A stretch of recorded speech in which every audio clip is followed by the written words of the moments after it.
Legend of Zelda Breath of the Wild seeks to set a new tone for both the Zelda series and Nintendo as a whole.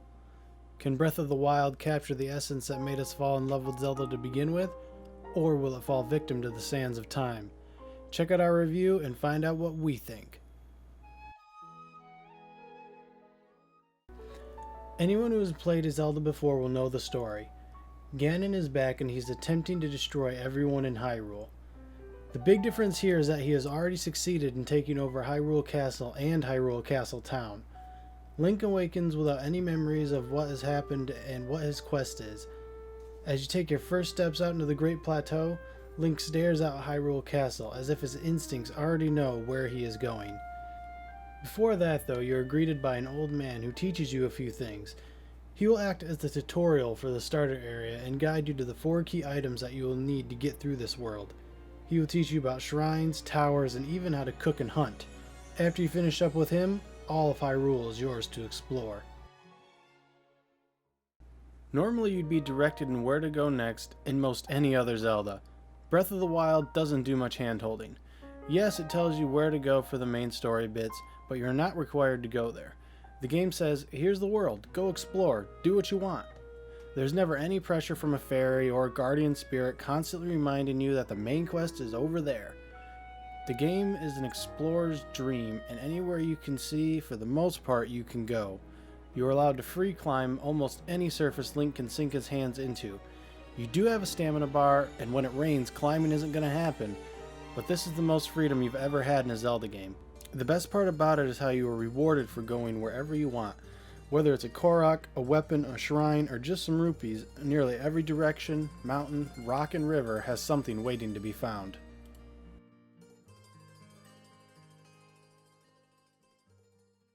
Shrines are a new way for you to get extra heart containers as well as a way for you to upgrade your stamina bar.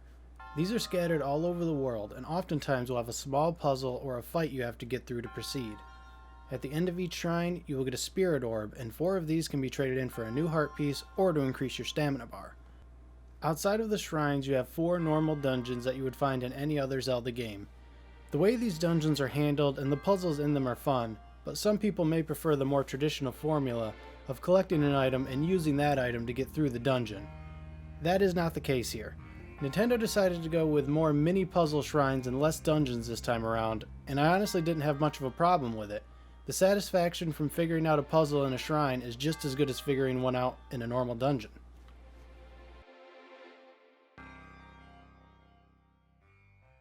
Combat has changed a bit, but the basics are still similar to any other 3D Zelda, minus the motion control ones. You still use Z targeting to lock onto targets for an attack, you still hold down the attack button for a charge attack, you can still block with a shield and backflip out of an enemy's way to avoid damage. Where things change is in the weapon durability system. Weapons can and will break after prolonged use in combat. This will be a turnoff for some people who get attached to equipment easily, but there's only one weapon I'm attached to in Zelda, and it doesn't break. The advantage of breaking weapons lies in the fact that you get to try out new weapons that you may not have tried before. There aren't just swords in Breath of the Wild, rather you have spears, hammers, boomerangs, axes, clubs, and even wands. It might seem like you could run out of weapons you prefer, or even out of weapons period, but at any given time there seemed to be 2 or 3 weapons I enjoyed using on me, or ones that could be found. It is okay to let go of that Traveler's Sword. Something better will come along soon. Outside of weapons, you have runes, which act as items in Breath of the Wild. These are the keys to figuring out most of the puzzles and shrines, but also can be used in combat and as ways to get secrets. You have bombs, magnesis, stasis, and cryness. You also get a camera later. Bombs bust up rocks and can send enemies flying. Magnesis picks up metal objects, such as chests and metal crates. Stasis can stop objects and even enemies later. And cryness can be used to make ice pillars in water so you can cross over the water easier. The camera, on the other hand, can be used to track down items that you have taken pictures of, such as ingredients for cooking, weapons, or even treasure chests. If you've ever found yourself stumped on something, switch up your runes to see what you can use to make something out of nothing.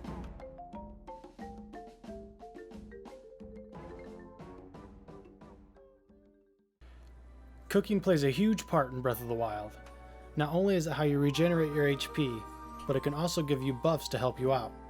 It can temporarily increase your hearts, increase your attack and defense, or even give you resistance to hot and cold areas. Learning how to be a master chef in Breath of the Wild can change the whole game for you. Outfits play another huge role in the game, and they have various effects as well. Some help you climb higher, others give you weather resistance, and some just make you hit harder. There are about 10 to 15 different outfits in the game, not counting the single pieces and the amiibo outfits, of which there are plenty. The key outfits can't be missed, but there are plenty of side outfits you can miss if you don't look around well enough. Some of the outfits can even be upgraded and have set bonuses if you upgrade them enough, which is another first for the Zelda series. It wouldn't be a Zelda game without minigames, and Breath of the Wild is full of them. Archery, gambling, bowling, horse racing, distant gliding, and even shield boarding, snowboarding on your shield, all make appearances. Each one is a joy to play at least once, and the reward is often worth the price of admission. Outside of the minigames, there are over 50 side quests to do that give various rewards. Shrines in Korok make up for another large amount of side content. Koroks are found all over the world, and there are over 900 of the little guys. Their seeds can be traded to increase your inventory slots. This will let you hold more weapons, more bows, and more shields, so you don't have to worry about letting a good weapon slip by. Outside of the shrines, which you'll want to do for more hearts and stamina, this is all optional. Lastly, I want to hit on the soundtrack and the graphics. The music is much more sparse in this Zelda than in any before it, but this makes it a treat when you make it to a new village or a stable to hear a tune. I wasn't too sure about this at first, but it did end up growing on me pretty quick. The music is great, especially Kasa's theme. However, there are some problems tech-wise. You do get pop-ins and even some serious frame drops from time to time. Apparently the best version of the game is on the Switch and in handheld mode. Those issues very rarely prevented me from enjoying the experience and are just minor annoyances.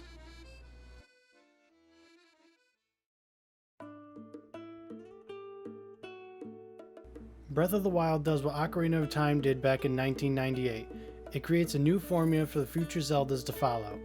Fans of action-adventure titles and The Legend of Zelda should play it as soon as possible.